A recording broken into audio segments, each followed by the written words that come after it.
Karen, welcome to Dying to Live. I'm so excited to talk to you today. Oh, I am too. This is going to be great. So, before we jump into all the things, I always love to start with how are you feeling? How's COVID? You're in a different country and one that seems to be faring quite well at the moment. So, I would love to hear just how things are going there. Yeah, so I'm in Canada in Toronto, Ontario, and we are hitting, I believe we're hitting our second wave. So we're starting to have some lockdowns now on large Oh, on large gatherings, and I have to admit, like I think it's starting to wear on people, as probably it is around the world, just in terms of, you want that normalcy. You want, just a little bit of connection, the human connection, and feel good about going out. And now we have this um, kind of the second wave to go through. So I'm hearing that through my friends, and I'm starting to feel it a little bit. oh, wow. Wow. Yeah, that must be hard. I know here, we're still in the thick of it, and Mm. it feels less second wave and more continued first wave in many regards. And you can tell that people are just starting to, it's like they've had enough of it, and then they realize, oh, but it's still going, and I can't do anything about that. So in my circle, we're all talking about what is our winter survival plan for a very COVID winter? How are we gonna hooga it up within our homes and creating outdoor spaces to gather in, still within the cold and the rain here in Seattle? So like a mutual acquaintance of ours, someone, her sister, I know her, Yes. that's how we met. um, Yes. she has put up a giant like party tent in her backyard with space heaters and fire pits and everything so that we can continue to gather in the winter. What a great idea. I heard that too. I saw that online, that some people in Toronto are, some of the restaurants are figuring out how to keep their patios open. I think that's fantastic. As human beings, I really truly believe that we need connection beyond just the connection that we get through Zoom. We do need to, we are wired that way. It is important for our mental well-being to have that as well. So I like the fact that we're resilient and we're getting creative around how to do that, right? Yes, for sure. I just had a conversation with someone else, and we were talking about what are the innovative ways that we are connecting right now. And we decided that that memes will save us. That is the innovation of the times. When you can shoot a meme about what is going on off to, five different friends and have a text string going about how ridiculous things are. I love the memes. I've loved some of the hilarious things that have gone around about COVID, especially at the beginning, to poke. We need humor, just to kind of poke fun of what's happening. And although it's incredibly serious, but it is good to look at the lighter side of things for your mental well-being, right? Yeah, for sure. So I wanted to maybe start a little bit today with you and talk a little bit about kind of the past year plus that you've had. And before we got started today, we were talking about how glorious I think your hair looks. It Oh, is thank you. short and gray, and that is very different from anyone that jumps on and looks you up as a result of this. That's very different than the headshot that is present right now on your website. And maybe you could talk a little bit about that. I'd love to. Um, so yes, I had long blonde hair a year ago, and identified with that very much wanting to maintain my youth at 56 years old. Mm. However, that's not me today. And the journey started back in October of last year, so 2019. I was diagnosed with stage 1 uterine cancer. And I then had surgery in November, so a complete hysterectomy. And and that was all fine. And then I thought that I was done, and I thought, okay, well, I'll go on with life. I'll go Mm. on with continuing to build my coaching and consulting practice. And then in December, I went to see my doctor, and we reviewed the pathology report, and I was diagnosed with stage 3 cancer. So they found 2 tumors, one in my uterus and one on my ovary, and they removed it all. But the the what she had suggested then was I had to think of radiation and chemo, which was something I had never anticipated that I would go Mm, through. So that was the first, and I was by myself, mm. being the strong female woman that I am, right? Oh I went, yes, oh, I familiar. got this. I got this. I Yeah, got I it. can do this. Yeah, No I can problem. do this, no problem. Uh, and I realized that afterwards, maybe I should have taken somebody with me. I'm not as strong as I thought that I was, but I did it. And then January, I started radiation, and I thought, okay, again, I got it, right? 5 weeks of radiation, 5 days a week. How hard could it be with some chemo treatment? Um, I got through that, although some of it was a bit difficult. I had some great, wonderful, wonderful friends around me. I'm very fortunate that way. And then chemo started. And my first round of chemo, my sister from the US who lives in Buffalo was with me. And then of course that was it because COVID hit. Right. Right. I want to actually, before you go on, I want to circle back to something because when you were talking about the strong female persona that we sometimes have, guilty as well, and uh, asking for help. Asking for help is scary and vulnerable and takes more courage, I think, than going and doing something alone because there you are raw, especially in a situation like this where what you're presenting on the outside, you can't possibly maintain the usual within that, right? There's too much going on. And so asking for help in the vulnerability, like tell me a little bit what that was like cuz that is hard. That was the hardest thing I've ever had to do in my whole entire life, especially at 56 years old. I had a very successful career, vice president, large organization, not married, so solo. And to be in that moment, my doctor said to me, this is not the time for you to be kind of that brave woman. You Mm, have to ask for help. And she kept repeating it to me over and over again. I am surrounded by strong female people, uh-huh. physicians and surgeons. I had an all-female, surgical staff. That's Yeah, amazing. it was a totally friggin' empowering and amazing. And yeah, it was really the only person that wasn't was the anesthetist, right? He was a Uh-huh. man, and I was joking with him. He better not screw up because these women would be all over him. Anyways, asking for help was tough. In fact, I had to do it on a few occasions, and it broke. I can't muscle my way through this. I can't do this on my own. I need to have help. I think the other thing, Kristen, that it taught me was that you are never alone. Even if you think that you're not supported, Oh, this moment in my life has taught me that I am so supported. We are all supported. We oh, we oh. it comes in crazy places, from places that you never think. Like it wasn't always just from my friends. It was from neighbors. It was from people I hardly knew. But to accept it was hard. It was Yeah. so hard. Yeah, yeah, So I hard. feel that. I feel that even in the, the drudgery of the kind of normal day to day and just, not taking everything on yourself and asking for help when you need it is it's not surprising to me that your physician had to say a number of times ask for help because you were probably like, yeah, yeah, yeah. Yeah, yeah, yeah. I It takes got a while to this. sink in. I got this. And even as I was going through it, I'll be honest with you, I think there was days there that even though people were offering to help me, it was still very hard for me to accept that I needed help. There's something about that. There's something about sort of acknowledging that you need that help that makes you, I don't know what the word I'm looking for, but it makes you feel very vulnerable, It and does. It that's does. hard. Yeah, especially as a strong female.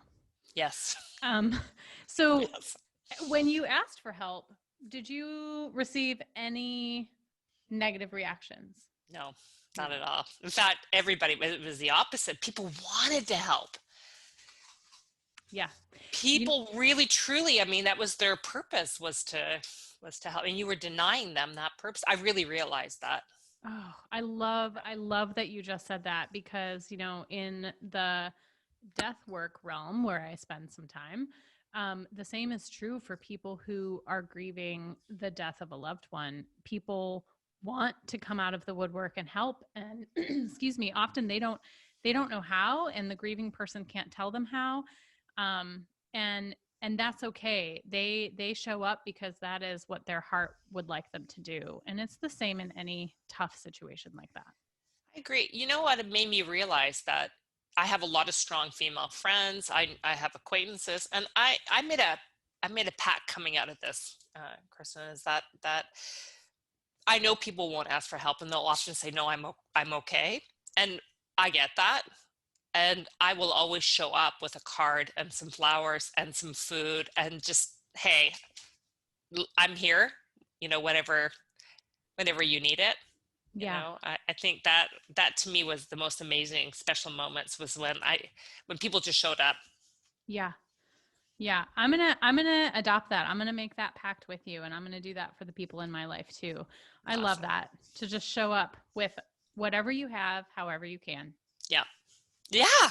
And it wasn't the big things that I've remembered. It was the small. I hadn't heard from somebody in 6 months or a year who showed up on my front doorstep with a card and, a piece of chocolate, or, Mm. it was, or didn't have to. It was just that they reached out. It was unbelievable.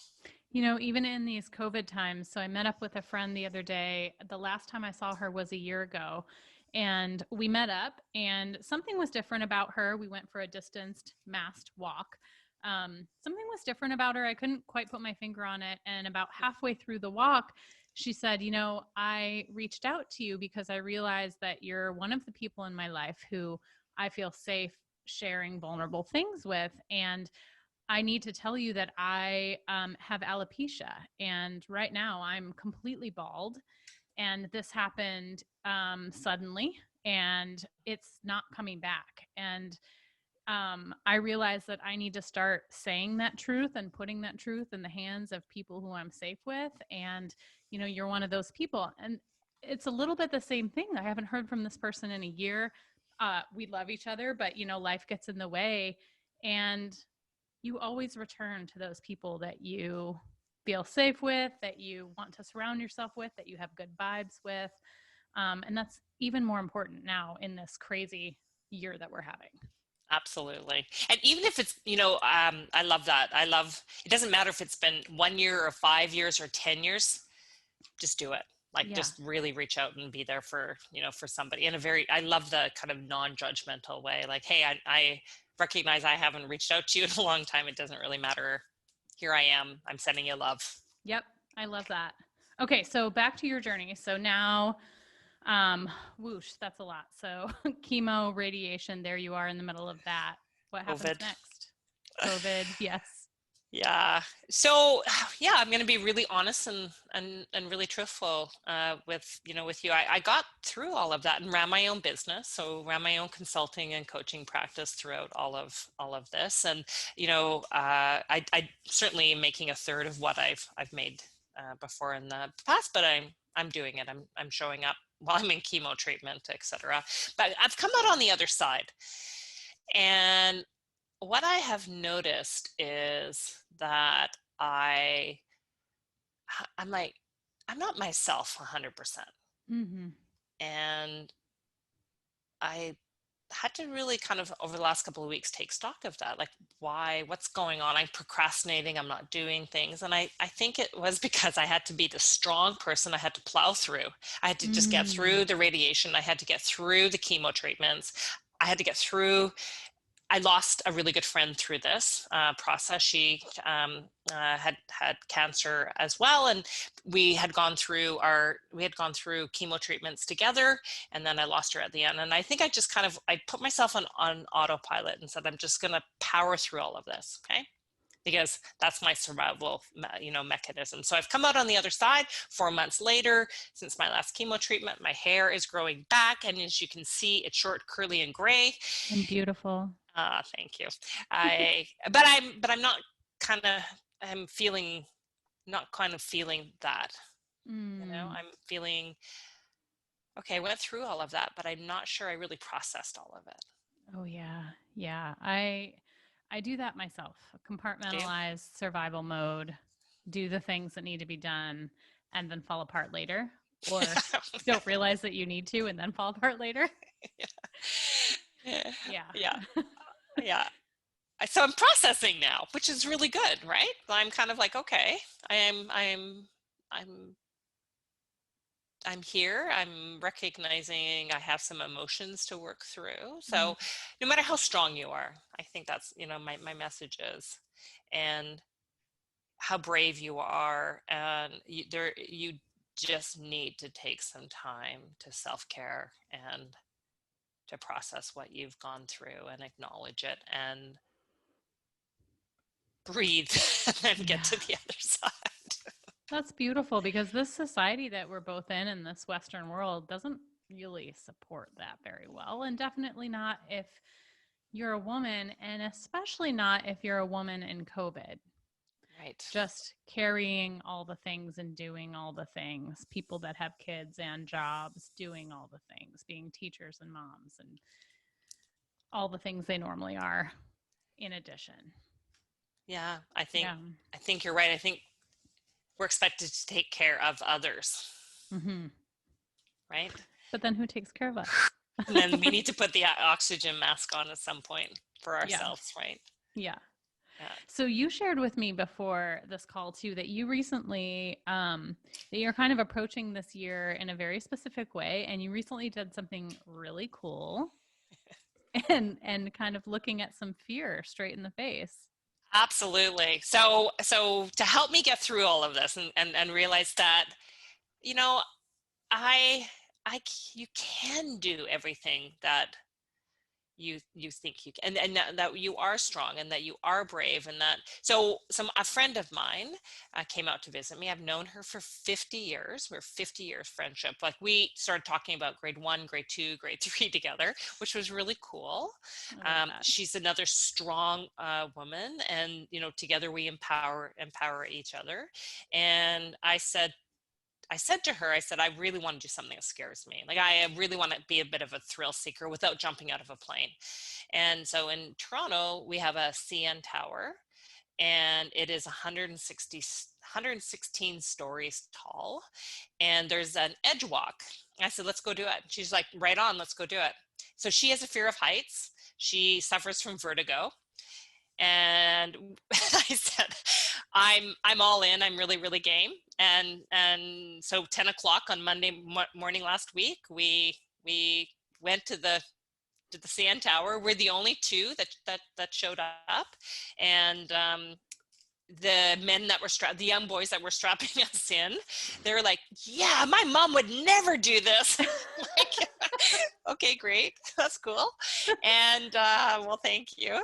And they're like, we think this is so cool, we're going to be watching you on the video. So I'm like, I'm feeling peacockish, and I'm like, yeah, I'm cool. Jane, my friend, is like, I'm a little bit shyer, so we put me in the back and her in the front, because I was the first one that would start all the exercise. So the first exercise when you get out there, and by the way, you're on a sidewalk, sized kind of grate, Ooh. around 116 feet up. That's a grate. So if you look down, you actually see the ground below you. And all of a sudden, Jane and I both went, oh, okay, this is a little bit harder than we thought. But here's what I had in my mind. Okay. So I'm like, I'm there, and I'm going to conquer my fear. And she said, okay, I want you to put 10 toes over the edge. I'm like, are you kidding me? But I did. I slowly inched my way up. I thought, this is mind over matter. I said to her, I can't fail, right? Like, nobody's fallen off here. And she said, no. In fact, they've had wheelchairs up here with people that are physically disabled. And I thought, okay, if I know I can't fail, then what am I afraid of? Oh. And I did it. I put my edge over, and then I leaned. We did this exercise where you lean backwards, and you're leaning backwards over the edge. My stomach just went into my throat just with your visual. I took pictures, and I went, we did this. This is great. And I would do it again. And let's just, for the folks listening at home, so you were strapped in. You were all harnessed up and strapped in. So it's not like you're just out there on your own. And still, oh my gosh. And there was a woman. So I am surrounded by amazing female rocking energy. So this woman, 24 years old, her nickname's Rocky, and the other woman is Mackenzie, and she's in the mechanical room. And I'm just thinking, this is just so awesome. You would have never seen this, 25 years ago. But yet she's out there, and she's like, yeah, my mom would never do this again. I'm like, okay, I'm hearing this a lot. I don't want to be your mom. And she's monkeying around like she's on the edge and pulled back, because the rope that you're hanging from only will only let you go as far back as the edge. Okay, the edge, probably good. That's 100, probably really good, right? And then it brings you back in. But she's full of confidence. And because I said to her, I said, Rocky, thank you very much. I think it was through your confidence, and that you're, repeating, trust the equipment. Like, you have to trust, you have to hand over trust at some point. That really encouraged me to step out and do that, and not be fearful, not allow that fear to enter my brain. Oh, when women can look at other women and not feel competitive, but instead feel that kinship and really learn and absorb what other folks are doing, and then use that as inspiration and empowerment. Man, we need more of that. We need more of that throughout the world right now. We do. I think as women, we have a huge opportunity right now, Kirsten, like just a huge opportunity to come together if we can figure out how to empower ourselves first, so that we can empower others, because empowered women empower women. That's just how that works. And, do our thing, whatever that thing, this is your thing. I really respect you for doing your, brilliant podcast, and getting your message out there, and other women are doing their things, like the women's surgical team, and not be competitive about it. I think that's the golden ticket forward. Yeah. Find ways to support each other and put our own mask on first, which is why we keep coming back to this idea of self-care and really taking the time to be with yourself and love yourself so you can love others. Yeah.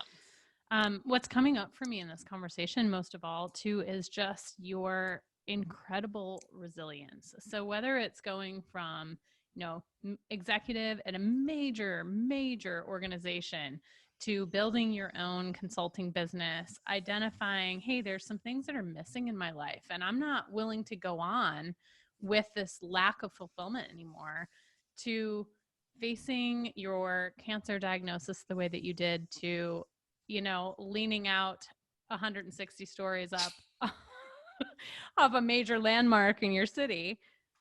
Just talk to me a little bit about resilience. Where did it come from? Were you born with it? Did you cultivate it? How does that happen? Yeah, it's certainly not born with it. I think I absolutely cultivated it. So can I just take you back to the time that I decided to leave the corporation? Yes. All right, this is why I love the title of your podcast, because I was not happy. I reached, a high level inside an organization, and by all definition, I was successful. At least I in my head, that was the definition of success. But I was miserable. I was not happy. I hit the brick wall. I was working 24/7 and putting tons of pressure on myself, and using strategies that were just working against me in terms of like people pleasing and perfectionism and all of those kinds of crazy strategies. And a friend of mine asked me one day, what brings you joy? And I burst into tears, and I said, absolutely nothing. And then within a week, I walked into the organization, and I said, I can't not live in joy, because joy to me was just the reason why we're here, joy and growth and evolution. So I quit and walked away and started my own business. So everything I do now, I do from that perspective of, does this bring me joy? And if I can say yes, then I do it. And if I can, if it doesn't, then I don't do it. That's my new ruler, right? You Marie Kondo'd your life, not your closet, your life. Do you know Marie Kondo? She's an organizer, right? Yeah, she's the one that says you have to hold everything in your closet, and if it doesn't bring you joy, you give it away. Yeah. I actually have that book up here, so yeah, it's true. It's true.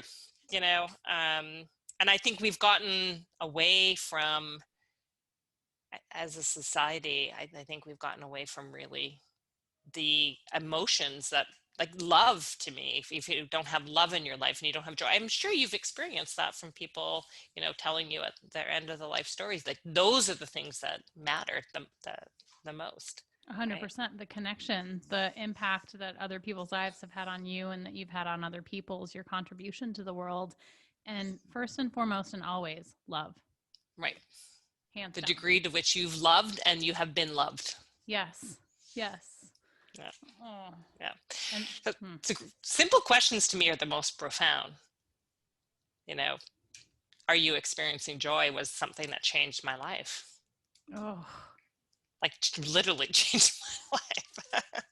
So stupidly simple, but if you don't have joy, what's the purpose in living? 100%. And why wait till the end of life to realize that, right? Why wait to the end of life? Because we don't actually know when that will be. We don't. And still, I don't, right? You don't, I don't, so every moment and every day to me is a gift. 100%. Gift.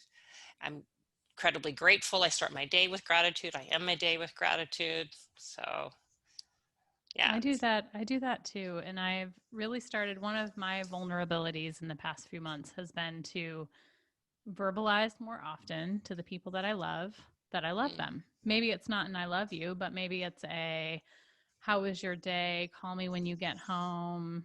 Thank you for this or that statement, and being much more mindful and focused on making sure I communicate those things. I don't want this to end without the people that I love knowing that I love them. So true. So true. And I got caught up in getting things done, right? Yeah. Climbing the corporate ladder, getting things done as a measure of success. Mm-hmm. That took its, quite a toll on me. So what was the question that you asked me at the very beginning? Well, so resiliency though. So resilience.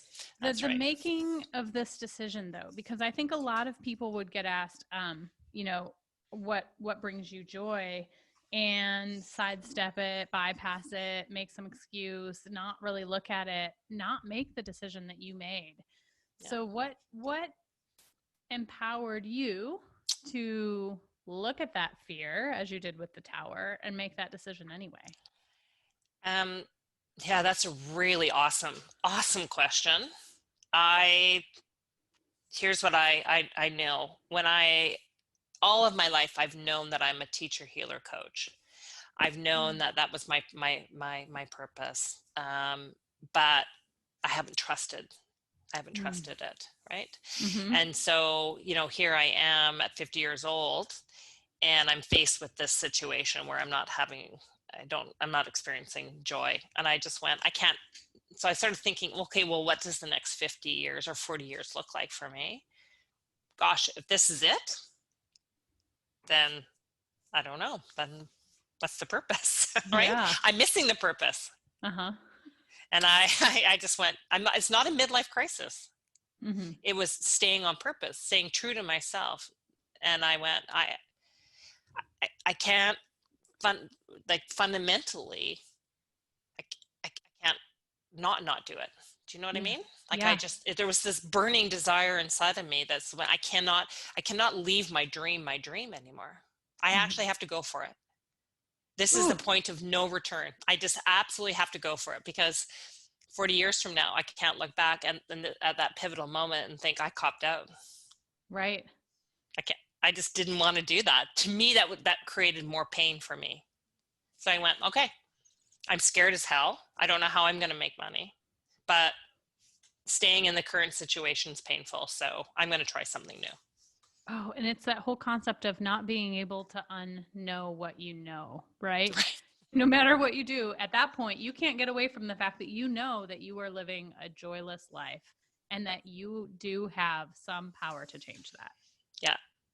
You always have power. You're always in control of your life. Yes. You are. But, a friend of mine said, here's the pen, write the story for the rest of your life. And I went, okay, I got the pen.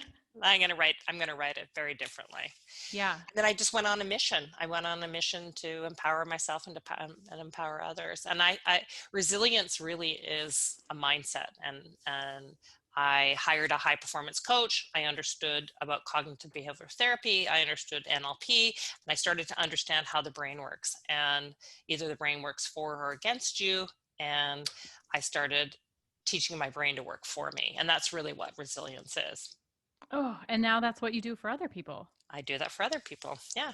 And Yeah. what really important about that is that you didn't have that knowledge in the way that you wanted to have it, so you asked for help to get it.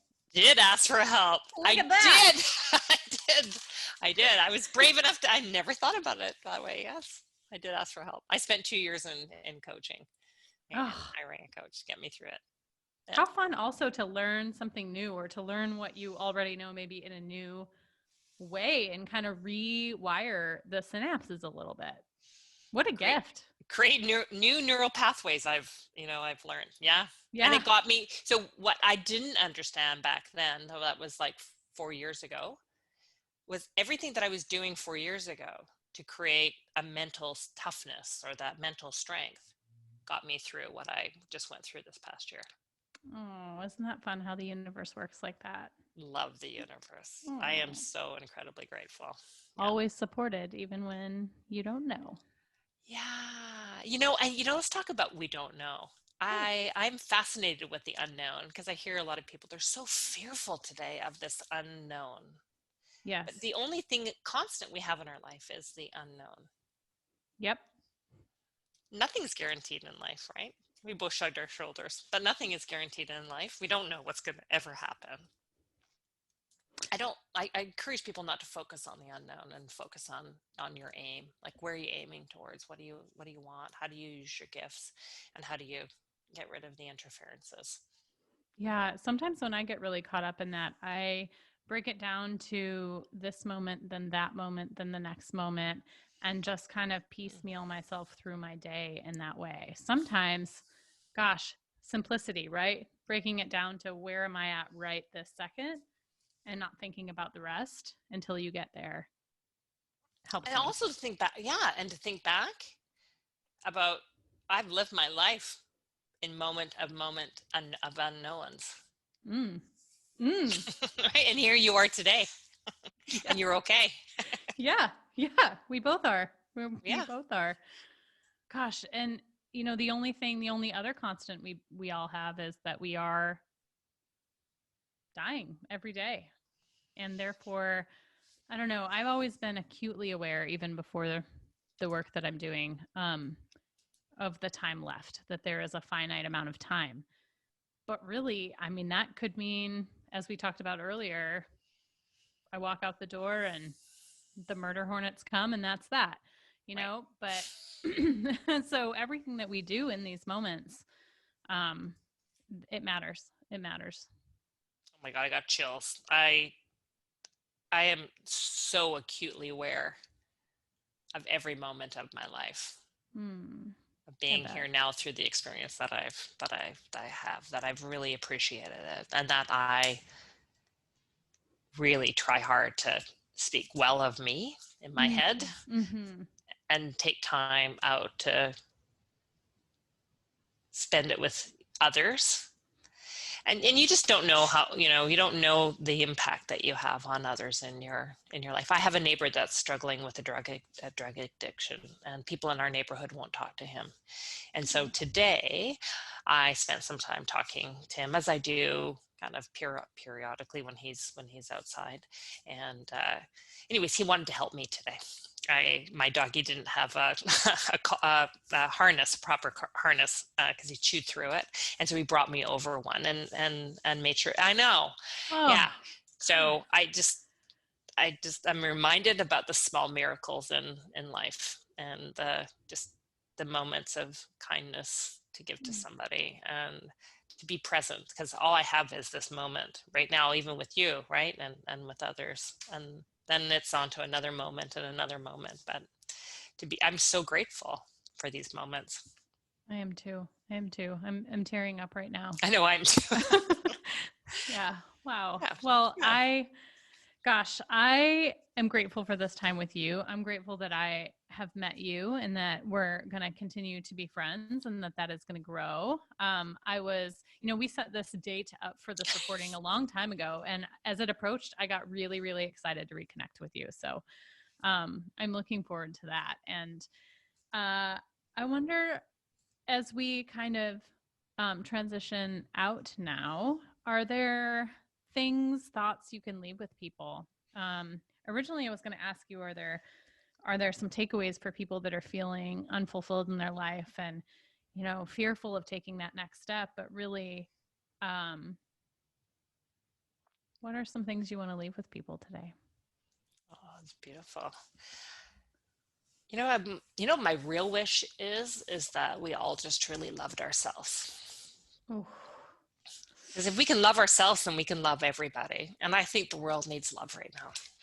Mm. Love and really true acceptance of who you are, all of the good things and your shortcomings, and just totally be 100% acceptance and in love. And then I think we can change the world from that perspective. And then the other one is feel the fear and do it anyways. Like, don't wait. And I know you've heard this a lot, I'm sure, from the people that you've talked to, and it's true. Just don't wait. And we create walls and we create reasons for not doing something in our lives. But if you ask yourself, the questions, what do you love to do? What brings you joy? Follow that. Just keep following that answer that you're getting from your heart and from, your intuition. And it will guide you. It will guide you to the right place. Just really trust it. Never wrong. Never wrong. It's your internal GPS that is absolutely 100% never wrong. Yeah, I love that. And if people want to learn more about how they can work with you and how you can help foster some of this within others, where can they find you? They can find me at my email address, so Karen at karen-calder.com, or I have a website at www.karen-calder.com. Amazing. I'm going to put that all in the show notes as well, so people can have a one-click connection to you. Awesome. Thank you. Thank you for your time today. This was an amazing conversation. I really appreciate you. Right back at you, girl. Thank you very much for allowing me to be here. It was fun. It was fun.